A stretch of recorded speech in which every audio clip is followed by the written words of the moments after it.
अल्लाह की नजर में सबसे बड़ी नेकी क्या है? तौहीद है। और सबसे बड़ा पाप क्या है? शिर्क है। अगर आप बहुत बड़े नमाजी हैं, अगर आप 5 टाइम की नमाज पढ़ते हैं, रमजान का पूरा रोजा रखते हैं, हज कर चुके हैं, उम्रा कर चुके हैं, मस्जिद में मदरसा में खूब दान देते हैं, लेकिन अगर आपकी तौहीद गड़बड़ है, अगर आपने एक अल्लाह को छोड़ करके किसी और के ऊपर अपना विश्वास रखा है, अकीदा रखा है, आपने किसी कब्र पे जाकर के कब्र वाले से मांगा है, किसी पत्थर की मूर्त के आगे जाकर के हाथ जोड़ा है, किसी पेड़ किसी नदी की इबादत अगर इंसान ने की है, कान खोल करके सुन लो, अल्लाह कुरान में कहता है, कुल हल नुनब्बिउकुम बिल अक्सरीन आमाला अल्लज़ीना दल्ल सायुहुम फिल हयातिद दुनिया व हुम यहसबूना अन्नहुम युहसिनून सुना। अगर तौहीद नहीं है, सारी नेकी अल्लाह ताला के यहां बर्बाद हो जाएगी। हज बर्बाद, उम्रा बर्बाद, नमाजें बर्बाद, दान खैरात बर्बाद, ज़कात बर्बाद, कोई नेकी अल्लाह ताला के यहां उसका कोई मूल्य नहीं होगा, कोई वैल्यू नहीं होगी, कोई एतबार नहीं। इसीलिए अल्लाह के नबी फरमाते हैं, ला तुशरिक बिल्लाहि व इन कुतिलता व हुर्रिकता, खबरदार अल्लाह के साथ कभी शिर्क मत करना। कत्ल कर दिया जाए, जान से मार दिया जाए, जला दिया जाए, अपनी जिंदगी को दांव पे लगाना पड़ जाए, जिंदगी को से हाथ धोना पड़ जाए, अपने आप को कत्ल करवाना पड़ जाए, ऐसे हालात आ जाए, ऐसी परिस्थितियां आ जाए, तब भी अपने ईमान से समझौता मत करना, अपनी तौहीद से समझौता मत करना। तो ये 10 बातों में पहली बात। और आगे बढ़िए, उसके बाद फरमाया व बिल वालिदैन एहसाना, और अपने माता पिता के साथ, अपने माँ बाप के साथ तुम अच्छा सलूक करते रहना। इस माँ ने 9 महीने तुमको पेट में रखा और अपनी जान पर खेल करके तुझको जन्म दिया और 2 साल तक तुझको अपना दूध पिलाया। इस बाप ने उंगली पकड़ करके तुझको चलना सिखाया, तेरे आराम के लिए गर्मी, जाड़ा और बरसात के हर मौसम में अपने आप को खटाता रहा, तपाता रहा, तेरे सर पे छत बनी रहे, तू तरक्की करे, तुझे इज्जत मिले, तुझे नाम मिले। तेरे बाप ने क्या क्या तकलीफें सही तू नहीं जानता। अपने माता पिता का सम्मान करो, आदर करो, अपने माँ बाप की इज्जत करो, उनके साथ हमेशा अच्छा सलूक करो। और अगर तुम्हारे माँ बाप बूढ़े हो जाएं, तुम्हारे पास जवानी है और तुम्हारे माँ बाप तुमको बुढ़ापे में मिले, खबरदार कोई ऐसा काम न करना, कोई ऐसी हरकत न करना कि बूढ़े माँ बाप की आंखों में आंसू आ जाए। फरमाया इम्मा यबलुगन्न इंदकल किबरा अहदुहुमा औ किलाहुमा फला तकुल लहुमा उफ्फिन वला तनहरहुमा वकुल लहुमा कौलन करीमा। अच्छा, আপনারা আজকে এইভাবে দাঁড়িয়ে থাকবেন, লোকজনকে কষ্ট দিয়ে আপনারা কি জমাতে এসছেন নাকি? এদিকে যতদিন লোক আছে, লোকেরা যদি না বসে তো ভলেন্টিয়ারদেরকে বলছি তোমরা টেনে ফেলে নাও, বাইরে করা লাগে, বাইরে করা লাগে এখান থেকে। আর তোমরা কেন দাঁড়িয়ে আছো?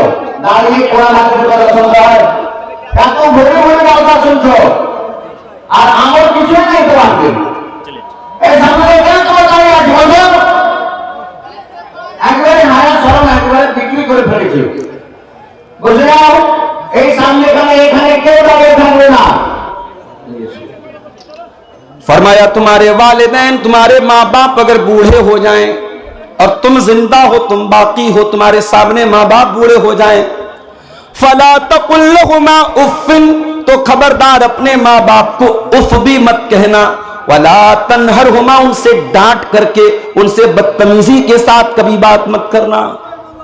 सारे जमाने के लिए अच्छे हो तो क्या हुआ, अगर अपने माँ बाप के लिए अच्छे नहीं हो, माँ बाप से अदब से बात नहीं करते, तमीज से बात नहीं करते, तो तुम अल्लाह की नजर में एक अच्छे इंसान नहीं हो, एक अच्छे मुसलमान नहीं हो। उसके बाद फरमाया वकुल लहुमा कौलन करीमा, और जब भी अपने माँ बाप से बात करो, नम्रता के साथ बात करो, आदर के साथ बात करो, नरमी के साथ बात करो, कोमल स्वभाव के साथ बात करो, अच्छे लहजे में बात करो। उसके बाद फरमाया वक़्फ़िज़ लहुमा जनाहज़्ज़ुल्लि मिनर रहमा वक़ुर रब्बिरहमहुमा कमा रब्बयानी सगीरा। और अपने माँ बाप के लिए अपने नरमी के बाजू को बिछा दो, उनके लिए अपने आप को छोटा कर लो। कभी माँ बाप से ऊंचा बनने की कोशिश न करो, उनसे बड़ा बनने की कोशिश न करो। और ये दुआ भी अल्लाह ने सिखा दी, हर बच्चे को, हर लड़के को, हर लड़की को अपने माता पिता के लिए दुआ करनी चाहिए, रब्बिरहमहुमा कमा रब्बयानी सगीरा। ऐ परवरदिगार, ऐ अल्लाह, ऐ हमारे पालनहार, हमारे माँ बाप ने बहुत कष्ट सह करके हमको पाला है, बहुत तकलीफ सह करके हमको पाला है। ऐ अल्लाह, तू हमारे माता पिता पर दया फरमा, कृपा फरमा, रहम फरमा, करम फरमा। माँ बाप मेरे भाइयों हमारे वजूद का जरिया बनते। चुप हो जाओ भाई, काहे बोल रहे बार बार, चुप हो जाओ, खामोश रहो। बात करना है थोड़ा दूर जाके बात करो, स्टेज के पास बात मत करो। फरमाया कि अपने माँ बाप के साथ नरमी के साथ बात करो। अल्लाह के नबी के पास एक साहबी आते हैं, सवाल करते हैं, अल्लाह के नबी मन अहक्कुन नास बिहुस्न सहाबती, अय अल्लाह के नबी मैं सबसे अच्छा व्यवहार किसके साथ करूं, सबसे अच्छा सलूक मुझे किसके साथ करना चाहिए, मुझे दुनिया में सबसे अच्छे तरीके से किसके साथ पेश आना चाहिए। आपने फरमाया उम्मुका, अपनी मां के साथ। पूछा अल्लाह के नबी उसके बाद किसका नंबर है, आपने फरमाया अपनी मां के साथ। फिर पूछा उसके बाद किसका नंबर है, आपने फरमाया अपनी मां के साथ। चौथे नंबर पर आपने फरमाया बाप के साथ। मां का हक ज्यादा है, मां ज्यादा कष्ट सहती है, मां ज्यादा तकलीफ उठाती है। मां का नाम अल्लाह के नबी ने 3 बार लिया है। मेरे प्यारे साथियों, हम मां बाप के साथ जितना भी अच्छा सलूक कर लें, हम उनके एहसान का बदला नहीं चुका सकते, उनके एहसान का बदला नहीं उतार सकते। हजरत अब्दुल्ला बिन उमर ने देखा कि एक आदमी खाने काबा का तवाफ कर रहा है और अपनी मां को अपने कंधे पर बिठा करके तवाफ कर रहा है। अपनी मां को अपने कंधे पर बिठा करके अल्लाह के घर का तवाफ कर रहा है। हजरत अब्दुल्ला बिन उमर ने कहा, उस आदमी ने अब्दुल्ला बिन उमर से कहा कि अय अब्दुल्ला बिन उमर, आज मैंने अपनी मां को तवाफ करा दिया, आज मैंने उम्रा करा दिया, आज मैंने मां का हक अदा कर दिया। अल्लाह के प्यार हजरत अब्दुल्ला बिन उमर ने फरमाया कि वला ज़फ़रतन, अय मेरे भाई, अभी तो तेरी मां ने तुझको जन्म देने के टाइम तेरी मां को जो पीड़ा हुई थी, जो दर्द हुआ था, तेरी मां की जुबान से जो आ की आवाज निकली थी, अभी तो तूने उस आवाज का भी हक अदा नहीं किया है। उनका हक अदा नहीं कर सकते। कोशिश करो कि हमारे मां बाप को हमारी वजह से कोई दुख न हो। ठीक है, वो गलत हो सकते हैं, एक उम्र आती है जब मां बाप बूढ़े हो जाते हैं, चिड़चिड़ापन आ जाता है, बच्चों की तरह बचपना आ जाता है, जिद आ जाती है। ये सोच करके नजरअंदाज कर दो, कभी हम भी छोटे थे, हम भी जिद करते थे, हम भी बहुत सारी बातों के लिए अपने माँ बाप को परेशान करते थे, हमारे माँ बाप बहुत सहते थे। आज हमारा नंबर है, आज हमारी बारी है। अल्लाह ने कहा कि अपने माँ बाप के साथ अच्छा सलूक करो। उसके बाद नंबर 3, वबिज़िल कुर्बा, और अपने रिश्तेदारों के साथ भी अच्छा सलूक करो। कोई तुम्हारा भाई है, कोई तुम्हारा चाचा है, कोई तुम्हारा ताया है, कोई तुम्हारा दादा है, कोई नाना है, कोई ससुर है। ये जितने रिश्तेदार हैं तुम्हारे, ये रिश्ते तुमने नहीं बनाए, ये रिश्ते अल्लाह ताला ने बनाए हैं।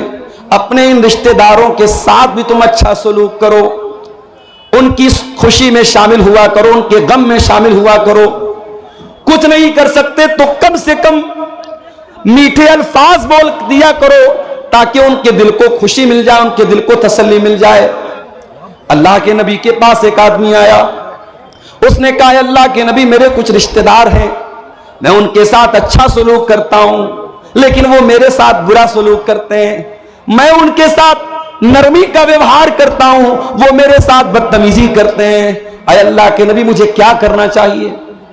आपने फरमाया, जैसा तुम बयान कर रहे हो, जैसा तुम बता रहे हो, अगर तुम अपने रिश्तेदारों के साथ ऐसा ही कर रहे हो, फकअन्नमा तुसिफ़ुहुमुल मल्ला, तो तुम उनके मुंह में जहन्नम की आग की राख भर रहे हो। यानी तुम तो अच्छा काम कर रहे हो, लेकिन वो बदतमीजी करके, वो गलत काम करके, वो तुम्हारे साथ गलत सलूक करके अपने आप को जहन्नम का हकदार बना रहे हैं। उसके बाद अल्लाह के नबी ने फरमाया, ऐ मेरे सहाबी, तुम जब तक अपने रिश्तेदार की मदद करते रहोगे, उसका सपोर्ट करते रहोगे, उसके साथ अच्छा सलूक करते रहोगे, अल्लाह का एक फरिश्ता हर वक्त तुम्हारे साथ रहेगा, तुम्हारी मदद करेगा। इसलिए मेरे भाइयों, रिश्तेदारों के साथ अच्छा सलूक किया करो। जब आप दान देने के लिए निकलें, जब आप ज़कात बांटने के लिए निकलें, जब आप गरीबों की मदद करने के लिए निकलें, तो पहले नजर दौड़ाओ कि मेरे रिश्तेदारों में, मेरे खानदान में, मेरे करीब के लोगों में कहीं ऐसा तो नहीं कि कोई ज़कात का हकदार है, कोई सदका खैरात का हकदार है, कोई मदद का हकदार है, कोई ऐसा है कि हम उसकी सहायता कर सकते हैं, उसकी मदद कर सकते हैं। अगर कोई रिश्तेदार है तो पहले उसकी मदद करो। अल्लाह के प्यारे नबी फरमाते हैं, अस्सदक़तु अला ज़िर्रहिम सिंतान, रिश्तेदार को सदका करने से, रिश्तेदार को दान देने से डबल सवाब मिलेगा। सदक़तुन वसिलतुन, सदका का सवाब भी मिलेगा, दान देने का सवाब भी मिलेगा, और रिश्तेदारी को जोड़ने का भी सवाब मिलेगा। आप लोग तो गांव के रहने वाले हैं, गांव में तो अभी भी बहुत अच्छे हालात हैं, शहर के हालात बहुत बुरे हैं। मुंबई में मैं गया, एक आदमी फ्लैट में रहता है, ग्राउंड फ्लोर से 8-9 फ्लोर के ऊपर उसका रूम है, कमरा है, 20 साल से वो रहता है। उसके पड़ोस में कौन रहता है, उसके पड़ोसी का नाम क्या है, 20 साल में उसको ये जानने की भी कभी तौफीक नहीं है। ये बड़े बड़े शहरों का ये हाल है मेरे भाई। कौन जीता है, कौन मरता है, जैसे हम कार से जाते हैं, कोई कुत्ता मरा है, कोई बिल्ली मरी है, हम उसको देखते भी नहीं है। वो हालत आज ये इंसान इतना खुदगर्ज हो चुका है, इंसान इतना सेल्फिश हो चुका है, इतना स्वार्थी हो चुका है कि आज कौन जी रहा है, कौन मर रहा है, इंसान को इसकी टेंशन नहीं, इसकी चिंता नहीं। इस्लाम मेरे प्यारे भाइयों इतना खुदगर्ज बनने की इजाजत नहीं देता। इस्लाम ये कहता है, तुम दुनिया में अकेले तो नहीं आए हो, एक परिवार के सदस्य बनकर के आए हो, एक फैमिली के मेंबर बनकर के आए हो। जब दुनिया में आंखें खोलते हो, कोई तुम्हारा दादा है, कोई तुम्हारा चाचा है, कोई तुम्हारा ताया है, कोई माँ है, कोई बाप है। इन रिश्तों के बीच में तुम आए हो, इन रिश्तों की कदर किया करो, इन रिश्तेदारों के साथ हमेशा रिश्ता जोड़ा करो। और एक तरीका आपको बताऊं माल में बरकत हासिल करने का। अगर आप ये चाहते हैं कि आपके माल में बरकत पैदा हो, आपके पैसे में बरकत आ जाए, आपके घर में ढेर सारा पैसा आ जाए, आइए आपको एक तरीका बताता हूं। अल्लाह के प्यारे नबी फरमाते हैं, तअल्लमू मिन अंसाबिकुम मा तसिलून बिही अरहामकुम। ओ लोगो, अपने खानदान को पहचानो, अपने रिश्तों को पहचानो, ताकि अपने रिश्तेदारों के साथ तुम अच्छा सलूक कर सको। जब तुम अपने रिश्तेदारों के साथ अच्छा सलूक करोगे, उनको पहचानोगे, उनके खुशी और गम में शामिल हो जाओगे, अल्लाह के नबी फरमाते हैं, फ़इन्नहा महब्बतुन फिल अहली मनसातुन फिल असरी मसरातुन फिल माली। उससे 3 फायदा होगा, 3 बेनिफिट होगा, 3 लाभ होगा। पहला लाभ तो यह होगा कि परिवार में मोहब्बत बढ़ेगी, दूसरा फायदा यह होगा माल में बरकत पैदा होगी, और तीसरा फायदा यह होगा कि आपकी उम्र में अल्लाह बरकत देगा। अगर आप दौलत वाले हैं, अगर आप करोड़पति हैं, अगर आपको अल्लाह ने नवाजा है, अपनी दौलत अपने ऊपर खर्च की तो क्या की, अपने बीवी बच्चों पर खर्च की तो क्या की।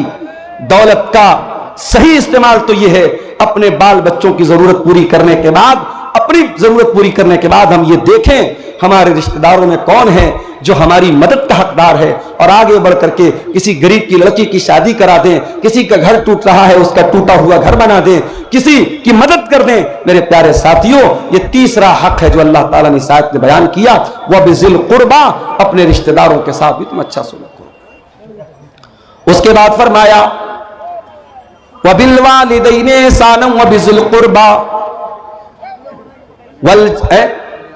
वल यतामा, और यतीम के साथ तुम अच्छा सलूक करो। यतीम किसको बोलते हैं? अनाथ, जिसके बाप का इंतकाल हो गया, दुनिया में इंसान बाप की कदर नहीं करता, लेकिन जब बाप मरता है तब इंसान को महसूस होता है कितनी बड़ी दीवार होता है बाप। जिस बच्चे का बाप इंतकाल कर जाए, जो बच्चा यतीम हो जाए, अनाथ हो जाए, आज मदरसों में देखो अनाथ बच्चे पढ़ते हैं। जिन बच्चों के बाप जिंदा हैं वो घर से फोन करते हैं, बच्चों की हाल चाल लेते हैं, बच्चों को पैसा भेजते हैं, कभी कभार मिलने के लिए आते हैं, बच्चों को टॉफी देते हैं, सामान दे देते हैं। सोचो उन्हीं बच्चों में जो बच्चा अनाथ है, जो बच्चा यतीम है, वो बेचारा अपने आप को कितना बेबस महसूस करता है। सारे लोगों को प्यार करने के लिए उनका बाप मौजूद है, मेरा कोई बाप नहीं है, मेरे बाप दुनिया में नहीं है। इसलिए अल्लाह ताला यतीम के साथ, अनाथ के साथ अच्छा सलूक करने का हुक्म देता है। फरमाया वल यतामा, और अपने यतीमों के साथ तुम अच्छा सलूक करो। और माशाअल्लाह देखिए बच्चा लाया है शादी का कोई सामान, कौन दिया बेटा? अम्मी दी? चलिए अल्लाह ताला जिसने भी इस बच्चे को के जरिए भेजा है, अल्लाह उसके चंदे को कबूल फरमाए और उसके हक में सदका जारिया बनाए। मेरे भाइयों, वल यतामा, यतीम के साथ अच्छा सलूक करो। मैं आपको क्लियर बता दूं, तकरीर के आखिरी 10 मिनट इंशाअल्लाह मैं चंदा भी करूंगा। 2000 रुपया है, किसके नाम से? रफीक आलम साहब ने ये 2000 रुपया दिया है, अल्लाह इनके चंदे को कबूल फरमाए। मेरे भाइयों, यतीम अगर कोई बच्चा है, हो सके तो उसके सर पे हाथ फेर दो। ये दिल का जो दिल की कठोरता है, दिल की नरमी, दिल की सख्ती को अगर नरमी में चेंज करना है तो यतीम के साथ अच्छा सलूक करो। एक सहाबी अल्लाह के नबी के पास आए, कहा अल्लाह के नबी, मुझे अपना दिल बहुत कठोर महसूस होता है, दिल बहुत सख्त महसूस होता है।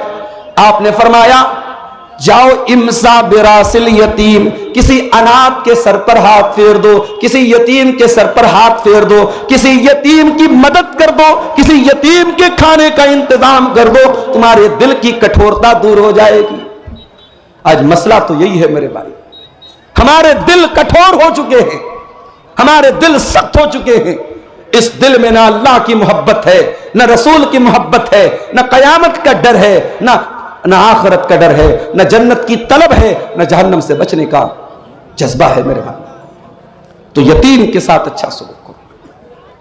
हमारे नबी तो यतीम थे, पैदा हुए तो बाप का साया न था।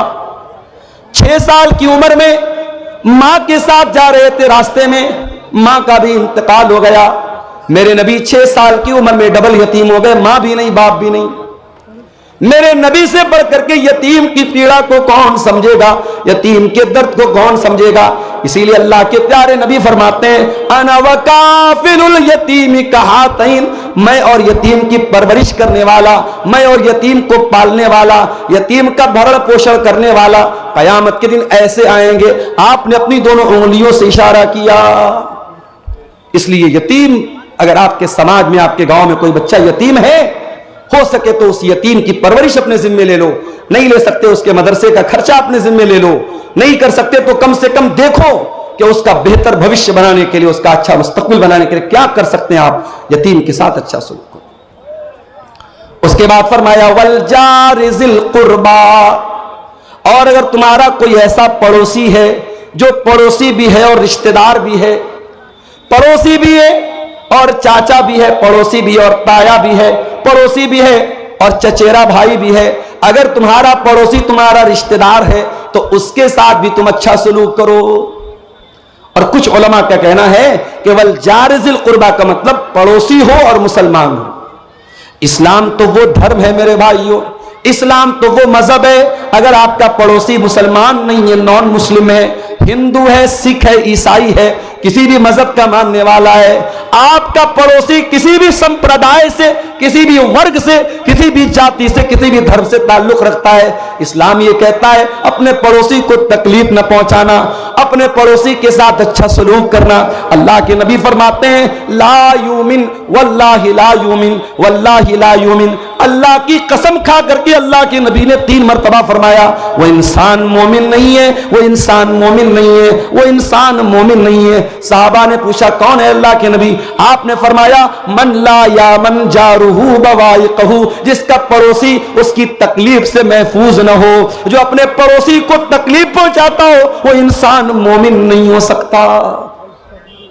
इस्लाम तो वो दीन है मेरे भाई। आपके घर में गोश्त बन रहा है, आपके घर में सब्जी बन रही है, आपके घर में दाल बन रही है, आपके पड़ोसी के बच्चे भूखे हैं, अल्लाह के प्यारे नबी फरमाते हैं इज़ा तबख्त मरकतन फअक्सिर माअहा, जब तुम झोल बनाओ, जब तुम सालन बनाओ, जब तुम शोरबा बनाओ तो उसमें पानी थोड़ा सा बेशी कर दो, पानी थोड़ा सा बढ़ा दो, ताकि तुम्हारे पड़ोसी के भूखे बच्चे भी उसमें से खा लें। ये इस्लाम की शिक्षा है, ये इस्लाम की तालीम है। अपने पड़ोसी के साथ अच्छा सलूक करो। मेरे प्यारे साथियों, समय बहुत कम है, आप आइए, आते रहिए अगर आप मोहब्बत करते हैं, और मैं जानता हूं कि आप मोहब्बत करते हैं। इतने बड़े बड़े प्रोग्राम आप कराते हैं और यूपी से आप मुझे बुलाते हैं, तो यकीनन आपके दिल में कहीं ना कहीं मोहब्बत है। आप आगे बढ़िए और अल्लाह ने जितना नवाजा है दिल खोल करके आइए। ये माल, ये दौलत दुनिया में रह जाएगा, लेकिन इस मदरसे में और कुरान पढ़ने वाले इन बच्चों को आप जो दान देके जाएंगे, इंशाअल्लाह वो आपको काम देगा, आखिरत में काम देगा, और हमारी दुआएं आपके साथ रहेंगी। आप आते रहिए और मुसाफा करते हुए यहां मदरसे को दान देते जाइए। मेरे प्यारे साथियों, मैं कुरान की सूरह निसा की आयत नंबर 36 पढ़ रहा हूं, और इस आयत में 10 बातें अल्लाह ताला ने बयान की है, और इन 10 बातों को आपके सामने रख रहा हूं। अल्लाह की इबादत करो, अल्लाह के साथ किसी को शरीक मत करो, माता पिता के साथ अच्छा सलूक करो, और रिश्तेदारों के साथ अच्छा सलूक करो, और यतीमों के साथ अच्छा सलूक करो। उसके बाद कहा वल जार जिल कुर्बा, उस पड़ोसी के साथ अच्छा सलूक करो जो पड़ोसी तुम्हारा रिश्तेदार है। उसके बाद फरमाया वल जारिल जुनुबी, और उस पड़ोसी के साथ भी तुम अच्छा सलूक करो जो पड़ोसी तो है मगर अजनबी है, तुम्हारा रिश्तेदार नहीं है, तुम्हारा रिलेटिव नहीं है, तुम्हारा संबंधी नहीं है। अगर पड़ोसी है किसी दूसरे मजहब का है, उसके साथ भी तुम्हें अच्छा सलूक करते रहना है। उसके बाद फरमाया वस्साहिबी बिल जंबी, और अपनी यात्रा में, अपने सफर में, तुम बस में जा रहे हो, तुम ट्रेन में जा रहे हो, तुम कार में जा रहे हो, तुम्हारे साथ जो सह यात्री है, जो तुम्हारे साथ को पैसेंजर है, जो तुम्हारे साथ सफर कर रहा है, उसके साथ भी तुमको अच्छा सलूक करना है। यहां ट्रेन पर हम देखते हैं साहब, ट्रेन के डब्बे के बीचों बीच जाए नमाज बिछा करके नमाज पढ़ने लगते। गलत है, ये इस्लाम की शिक्षा नहीं है। ये किसी दूसरे का आप आना जाना बंद करके, उसका रास्ता बंद करके आप नमाज पढ़ें। किसी ने वीडियो बना के वायरल कर दिया तो 1-2 जगह केस भी हो गया। वो केस ना भी हो तब भी इस्लाम की ये शिक्षा नहीं है मेरे भाई। आप ट्रेन में हैं, अगर आप रिजर्वेशन करा के जा रहे हैं और आप आराम से अपनी सीट पर बैठ करके नमाज पढ़ सकते हैं, अपनी सीट पर बैठ करके नमाज पढ़ लीजिए, कोई मसला नहीं। उलमा का फतवा मौजूद है, ट्रेन की सवारी हमारे अपने कंट्रोल की सवारी नहीं है। कार से जा रहे हैं, कार को रोक सकते हैं, घोड़े से जा रहे हैं, घोड़े को रोक सकते हैं, ऊंट को रोक सकते हैं। ट्रेन तो हमारे रोकने से नहीं रुकेगी। तो ट्रेन पर आप अपनी सीट पर जहां बैठे हैं उसी तरीके से आप नमाज पढ़ लीजिए। अब कोई पूछे मौलवी साहब, ट्रेन तो हमारी पूरब की ओर जा रही है और हमें नमाज तो पश्चिम की ओर पढ़ना है, तब कैसे पढ़ेंगे? अगर पॉसिबल है, अगर ट्रेन पर अपनी सीट पर बैठे बैठे आप पश्चिम की तरफ, किबला की तरफ मुंह करके नमाज पढ़ सकते हैं तो कोशिश करके पढ़ लीजिए। और अगर पॉसिबल नहीं है, ऐनमा तुवल्लू फसम्म वजहुल्लाह, ट्रेन में मजबूरी की हालत है, आपको जिधर सहूलत हो उधर मुंह करके नमाज पढ़ लीजिए। और अगर ट्रेन की सीट पर बैठे बैठे नमाज पढ़ना पॉसिबल नहीं है और रास्ते में कोई स्टेशन आता है जहां 15 मिनट 20 मिनट गाड़ी रुकती है और स्टेशन पर किसी कोने में आपको जगह मिलती है, वहां पढ़ लीजिए। और अगर यह भी पॉसिबल नहीं है तो फिर आप अपनी जर्नी को खत्म करने के बाद, अपनी यात्रा को खत्म करने के बाद, जब आपका लास्ट स्टॉपेज आए, जब आप अपनी मंजिल पर पहुंचे, तो ट्रेन में जितनी नमाज छूटी है पढ़ लें। हालात आप देश के देख रहे हैं मेरे प्यारे साथियों। इस्लाम ये तालीम नहीं देता है आपकी नमाज से किसी को तकलीफ पहुंचे, आपकी जात से किसी को तकलीफ पहुंचे। फरमाया वस्साहिबी बिल जंबी, अपने सफर के साथी के साथ भी अच्छा सलूक करो। वब्नि सबील, और जो मुसाफिर है, अपने घर में वो बहुत पैसे वाला है लेकिन आपके यहां वो सफर में आया था, उसका किसी ने पॉकेट मार दिया, उसका पर्स चोरी हो गया, उसका बैग चोरी हो गया, या कोई आपके घर में मेहमान बन के आया है। फरमाया वह बनी सबील, अपने मेहमान के साथ भी तुम्हें अच्छा सलूक करना है, मेहमान को अच्छा खिलाना है, मेहमान को अच्छी इज्जत देना है। इस्लाम की एक तालीम यह भी है मेरे भाई। हजरत इब्राहीम अलैहिस्सलाम के घर में मेहमान आए। कौन आए? फरिश्ते आए। इब्राहिम अलैहिस्सलाम पहचान नहीं पाए क्योंकि वो इंसान की शक्ल में आए थे, बड़े खूबसूरत खूबसूरत शक्ल में आए थे। हजरत इब्राहिम अलैहिस्सलाम जल्दी से गए और बछड़े का गोश्त बना करके लाए, बछड़े को भून करके लाए और उनके सामने पेश किया। इसका मतलब यह हुआ मेहमान आए तो उसकी पसंद का खाना उसको खिलाना चाहिए, मेहमान को सम्मान देना, मेहमान की इज्जत करना, यह भी इस्लाम सिखाता है। फरमाया वह बनी सबील, अपने मुसाफिर के साथ और मेहमान के साथ भी तुम अच्छा सलूक करो। उसके बाद फरमाया वह मा मलकत ईमानुकुम, जो लोग तुम्हारे अंडर में काम कर रहे हैं, जो तुम्हारे गुलाम हैं, तुम्हारे नौकर हैं, तुम्हारे कर्मचारी हैं, तुम किसी कंपनी के मालिक हो, बॉस हो, तुम्हारे अंडर में काम करने वाले लोग हैं, या तुम कोई कारखाना चला रहे हो, तुम्हारे घर में काम करने वाले लोग हैं, अपने नौकर चाकर के साथ, अपने गुलामों के साथ भी तुम अच्छा सलूक करते रहना। ये 9 चीजें हो गई मेरे भाई। उसके बाद 10वीं चीज क्या है? इन्नल्लाह ला युहिब्बु मन काना मुख्तालन फखूरा, अल्लाह ताला उन लोगों को पसंद नहीं करता है जो घमंडी हैं, जो तकब्बुर करने वाले हैं, जिनके अंदर अहंकार है, जिनके अंदर गुरूर है। अल्लाह गुरूर करने वाले को कभी पसंद नहीं करता। न दौलत का गुरूर चलेगा, न कुर्सी का गुरूर चलेगा, न खूबसूरती का गुरूर चलेगा। बहुत बड़ी दौलत वाला था कारून, अपने खजानों के साथ जमीन में धसा दिया गया।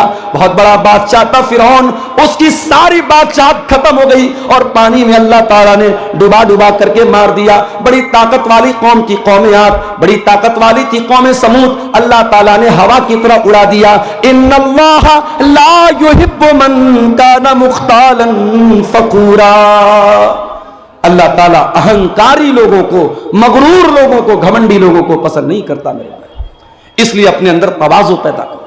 अगर समाज में आपको इज्जत मिली है, रुतबा मिला है, कदर करो इसकी, इज्जत करो इसकी कि अल्लाह आपसे काम ले रहा है। अल्लाह ने आपको लोगों में एक वर्चस्व दिया है, एक स्टेटस दिया, एक सम्मान दिया है। इसका दुरुपयोग ना करो, इसका गलत इस्तेमाल ना करो मेरे प्यारे साथी।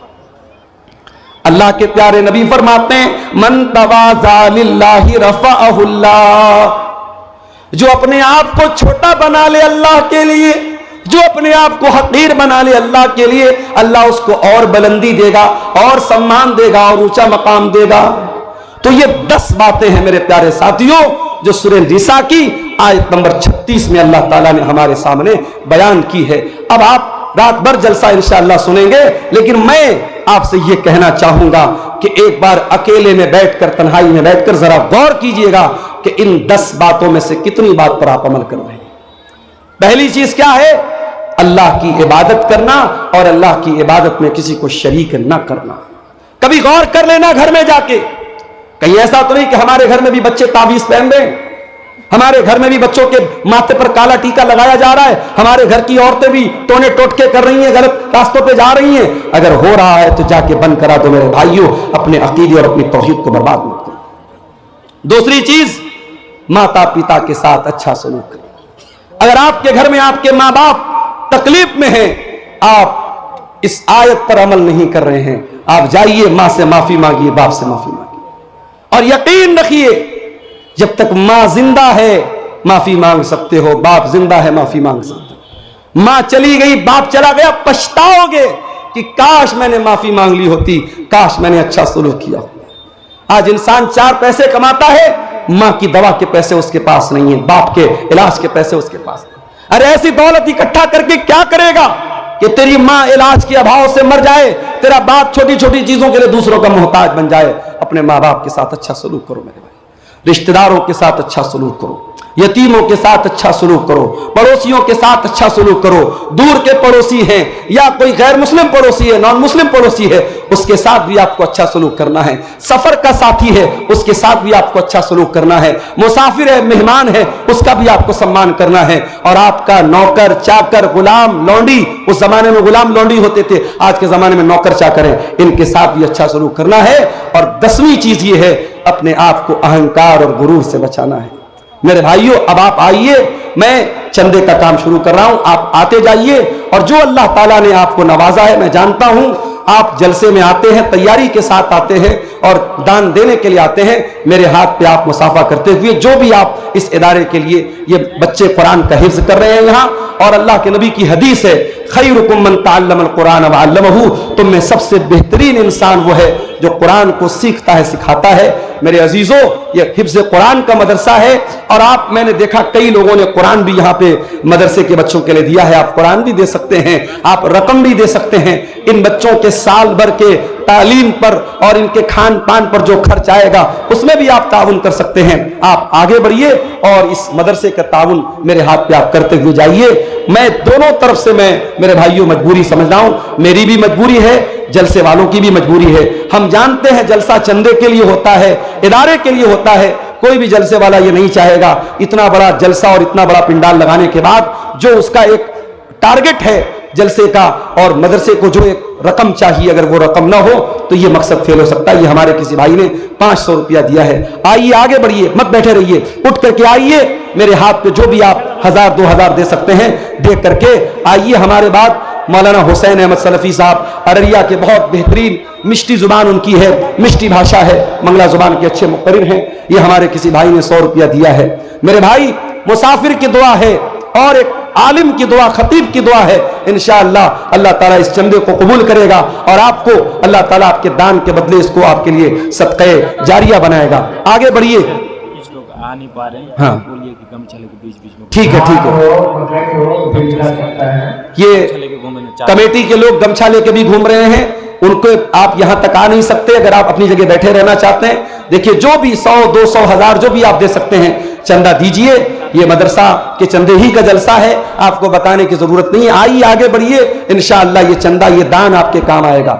आइए मेरे भाइयों आगे बढ़िए। माँ बहनों से भी गुजारिश करूंगा कि आप भी, आपके अंदर भी बहुत जज्बा होता है, अल्लाह आपको भी बहुत जज्बा देता है। अपने सोने के ज़ेवरात उतारिए और भेजिए यहाँ पे, ये मौका बार बार नहीं मिलता है। अल्लाह ताला इन तमाम चंदा देने वालों के चंदे को कबूल फरमाए। इसके हक में जो बीमार हैं अल्लाह उनको शिफा अता फरमाए और जो लोग भी दे रहे हैं ये चंदा अल्लाह उनकी रोजी रोटी में बरकत अता फरमाए। मेरे भाइयों, हमारे पास वक्त बहुत कम है, 5-10 मिनट का टाइम हमारे पास और है। आप आइए आगे बढ़िए और इदारे का ताउन करते हुए जाइए। अल्लाह ताला ये 500 रुपया एक और भाई ने दिया है, अल्लाह ताला इनके चंदे को कबूल फरमाए।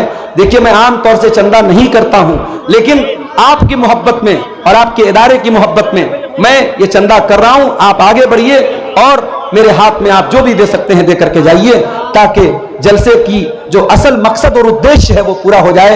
मदरसे की उन्नति, मदरसे की तरक्की, इसके लिए हम इधर रास्ता छोड़ दो भाई, इधर रास्ता छोड़ दो, जो आना चाहे उनको आने दो।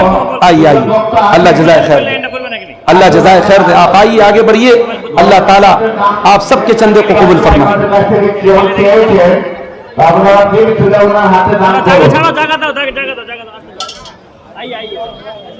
आसन आसन आसन आसन दान दिन। आइए, माशाअल्लाह, अल्लाह ताला कबूल आपके लिए दुआ कर दिया। इंतकाल हो गया, अल्लाह मगफरत फरमाए, अल्लाह आपको उनका बेहतरीन वारिस बनाए। माशाअल्लाह, देखिए मैं रकम गिन भी नहीं रहा, जो आ रहा है मैं कबूल कर रहा हूं। आप आइए, अपनी कैपेसिटी के हिसाब से जो भी अल्लाह ने आपको नवाजा है आप यहाँ चंदा दीजिए। अल्लाह आपके दान खैरात को कबूल फरमाए, जज़ाकल्लाह खैर हैं। और आप सब सुकून से बैठिए। जलसे को संभालना हमारी जिम्मेदारी, हमारे गांव का जलसा है, हम सब का कर्तव्य है जलसे को बर्बाद नहीं करना। आप आइए, चंदा दीजिए, फिर अपना स्थान ग्रहण कीजिए, अपनी जगह बैठिए। ये जलसा हमें चलाना है। अभी कई उलमा बाकी हैं, मंगला जुबान के भी कई मुकर्रिर बाकी हैं। आप आगे बढ़िए और चंदा दीजिए। अल्लाह ताला आप सबके चंदा को, सदका खैरात को कबूल फरमाए। आइए आगे, रास्ता छोड़ दीजिए भाई, जो आना चाहे आने दीजिए, आने दीजिए। इधर सामने सामने का भी रास्ता छोड़ दीजिए। आइए, जज़ाकल्लाह खैर, अल्लाह कबूल फरमाए। आइए भाई, कुछ गमछा देकर के किसी को भिजवा दीजिए, जो भी दे सकते हो दें। जज़ाकल्लाह खैर, अल्लाह ताला आप सबके चंदे को कबूल फरमाए। अल्लाह ताला जो लोग अपने मरहूम लोगों की तरफ से, अपने बाप की तरफ से, माँ की तरफ से दे रहे हैं, अल्लाह उनकी मग़फ़िरत फरमाए, अल्लाह उनकी नेकी को कबूल फरमाए। जज़ाकल्लाह खैर। आइए, जज़ाकल्लाह खैर, अल्लाह ताला आप सबके चंदे को कबूल फरमाए। बहुत बहुत शुक्रिया।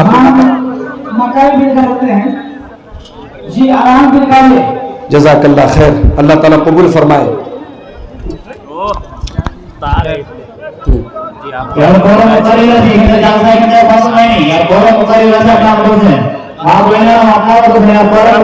सारे सामीन से मेरी मजबूरी है भाइयों, मैं यहाँ जो भी हुआ बहुत तकलीफदेह बात हुई। मैं नहीं चाहता था किसी भी तरीके की तलखी हो, बहरहाल जो हुआ मैं उसके लिए माजरत चाहता हूं आप सबसे, और मैं आपको अलग नहीं मानता हूं, आपके समाज का एक हिस्सा मानता हूं। आप भी मुझे बाहरी और आप दूसरे शहर और दूसरे राज्य का ना माने। अल्लाह कबूल फरमाए, अल्लाह आपके माँ बाप को और आपको भी अल्लाह ताला जज़ाए खैर दे, अल्लाह आप सबकी नेकी को कबूल फरमाए। बाकी सामीन से कहना चाहता हूं बैठे रहें, जलसे का जो वकार है, जो सुकून है, शांति है, उसको बना के रखें। अल्लाह ताला आप सबके चंदे को कबूल फरमाए। बहुत बहुत शुक्रिया, अल्लाह जज़ाए खैर दे।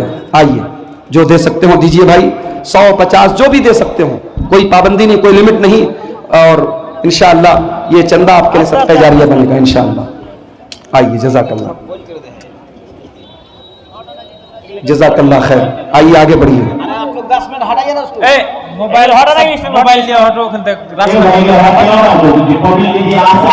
हमारी मजबूरी है भाई, हम इस वक्त जो है 400 किलोमीटर का सफर कुहासे के मौसम में करके हमको पटना जाना है। आप दुआ भी की भी गुजारिश है। हाँ, अच्छा, बिल्कुल, अल्लाह ताला उनकी मग़फ़िरत फरमाए। अभी हम उर्दू में दुआ कर रहे हैं, हमारे बाद बंगला में भी दुआ हो जाएगी। आप लोग उर्दू मैं जानता हूँ कम समझते हैं, लेकिन जो भी जानते हैं इंशाअल्लाह अल्लाह ताला कबूल फरमाए। आइए, जज़ाकल्लाह खैर, जज़ाकल्लाह। आइए जल्दी कीजिए, समय कम है, हमारे पास समय कम है, बहुत लंबा सफर करना है, रिस्की सफर है, दुआ कीजिए। जी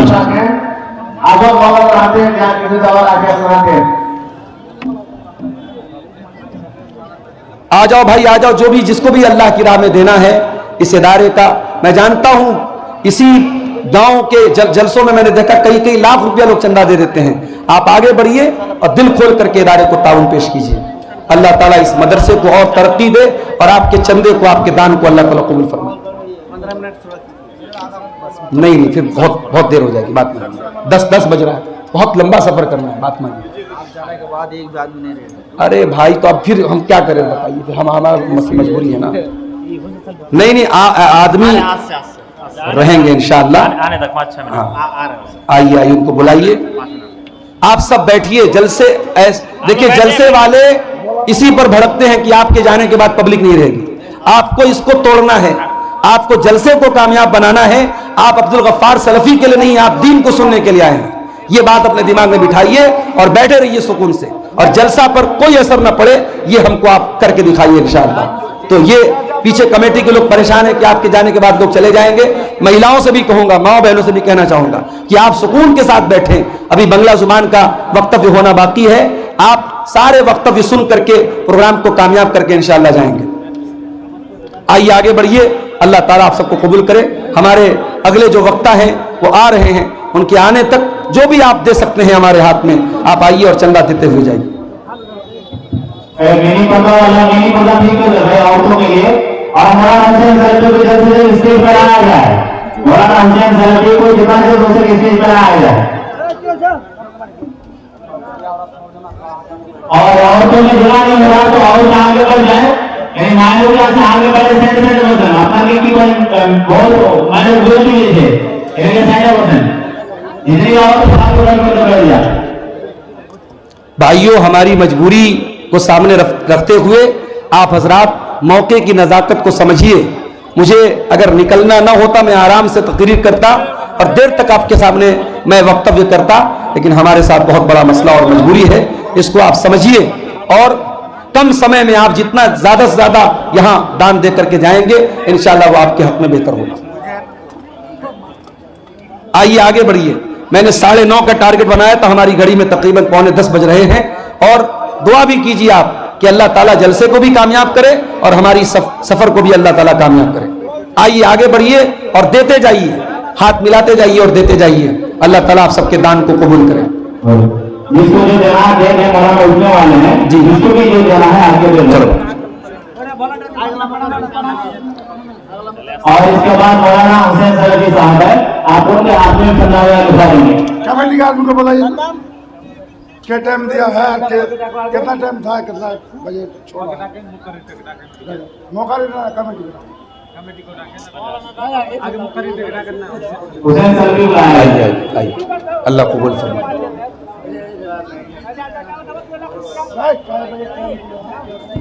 नसीम साहब आप स्टेज पे आएंगे, नसीम साहब सेक्रेटरी आप स्टेज पे आएंगे।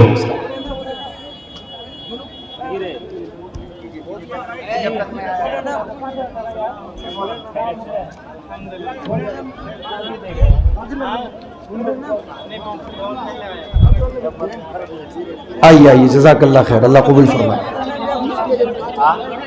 जो भी हमारे भाई इदारे को चंदा देना चाहते हैं दे दें। क्या हुआ, लाइट को क्या हुआ?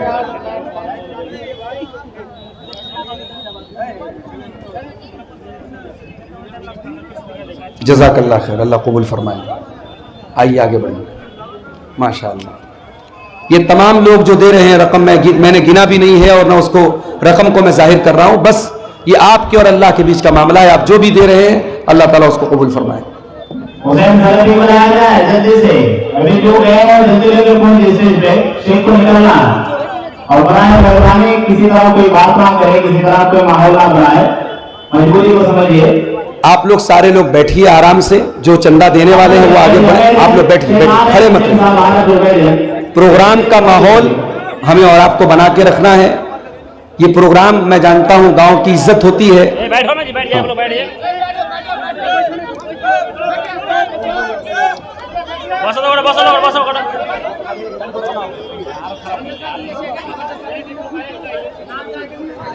बैठ जाइए, बैठ जाइए, मेहरबानी होगी, बैठ जाए।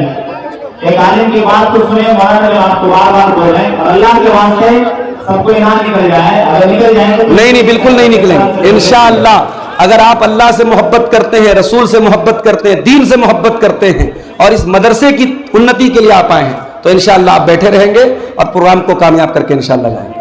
अख्तर भाई से गुजारिश करता हूं, जो मुझको यहाँ बाइक से लेके आए थे, बाइक वो यहाँ लेके आए ताकि मैं अपने कार तक जा सकूं। भीड़ भाड़ में समय भी हमारे पास कम है। और अख्तर भाई जिनके घर पे हम ठहरे हुए थे,